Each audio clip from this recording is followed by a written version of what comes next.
Ito pong huling pagdinig sa Blue Ribbon Committee na kung saan ay lumabas po ang isang testigo na nagngangalang Master Sergeant Orly Gutesa.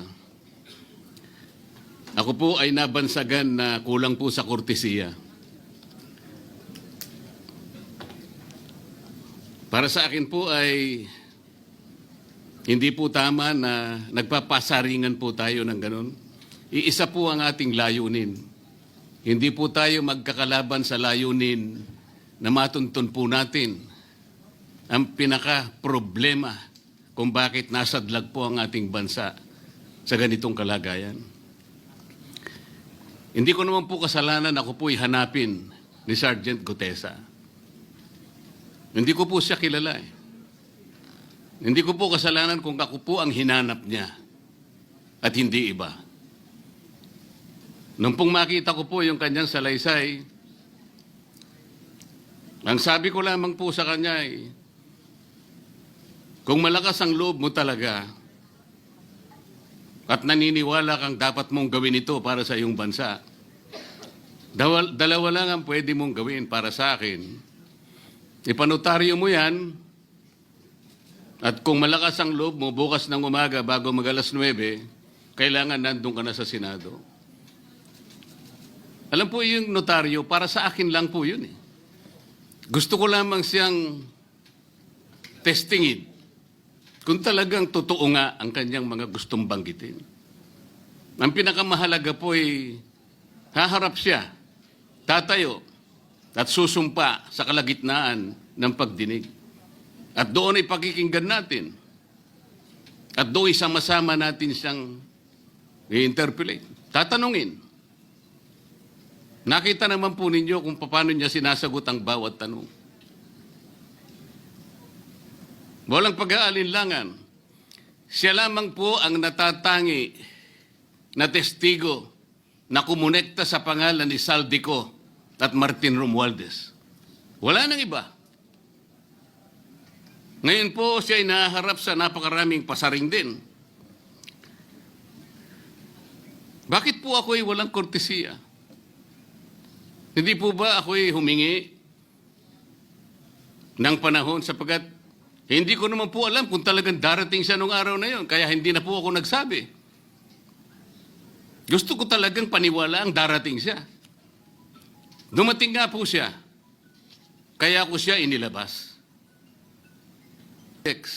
Ng ating kasama, salig po sa mga maling coordination eh. At saka konti lang, pinili lang.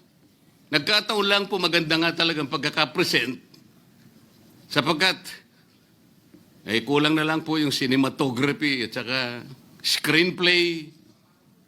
Kung meron pa lang sanang sound effects, baka nandun yun eh. Huwag po sanang ganun magpasaringan tayo. Iisa po ang layunin natin dito eh. Yung matukoy natin kung sino ang merong utak dito. Na ngayon po ay unti-unti na pong naihayag. Sino bang natatakot kay Martin Romualdez? Marami po siguro dito sa kapulungan ito. Pero hindi ako natatakot kay Martin Romualdez.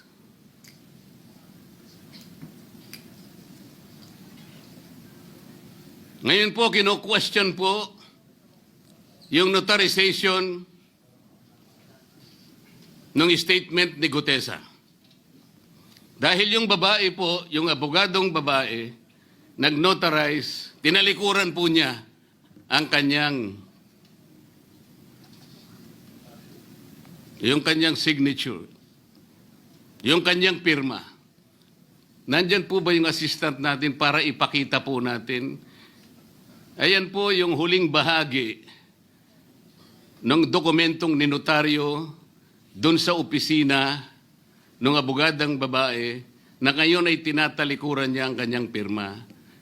Doon sa right side po, ayan po yung ninotaryo sa dokumento ni Gutesa. Yung kaliwa po ay iba pong dokumento. Tingnan po ninyo yung pagkakahawig.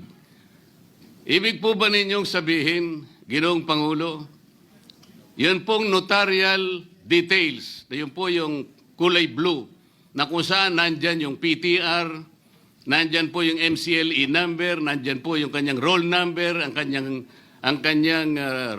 kanyang address. Nakuha po ba ni Gutesa mula sa opisina ng abogada at in-stamp niya? Pagkatapos po yung detalye na nasa bandang kaliwa na kung saan makikita nyo document number, page number, book number, series of 2025. Makukuha po ba ni Gutesa mula sa libro, mula sa notarial register ng abogado?